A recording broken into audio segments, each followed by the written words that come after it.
In this video, I'm gonna teach you how to play 2-player in Crash Bandicoot 4. It's a very easy process, so make sure to follow along. Crash Bandicoot 4 features 2 to 4-player co-op or PvP.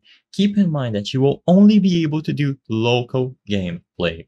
So first, if you want to do the local co-op mode, you will have to go into Pass and Play. The way that this works is that you will be able to race until a checkpoint or until someone dies, and then you pass the controller to the other player. So it's not gonna be split screen, sadly. So all that you have to do is start the game, and when you pause at any point, you will be able to find Pass and Play from the pause menu, as you can see here. By going over to Pass and Play, you will be able to choose the player count, so up to 4 players, and set the pass conditions. So like I mentioned, the pass conditions is the specific condition when you are going to pass the controller to the other player. So you can set it to checkpoint, so you pass the controller when a checkpoint is reached. You can do it towards a death, so you pass the controller when a player dies, and you can do checkpoint and death, so you pass the controller for both checkpoints and deaths. When you set these options, the game will say switch to pass and play mode, and when you go over to any map or level, you will be able to pass the controller on the selected condition. So this is going to be local co-op.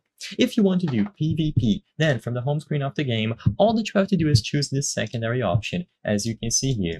By choosing this option related to battles, you will be able to switch between 2 to 4 players once again. So inside of Bandicoot Battle, you have 2 main modes. You have Crate Combo and then the racing game, where you will be able to see who is able to clear the level faster up until a checkpoint or break the most amount of crates. You can get in, and each player will take their turn with the controller to see who wins.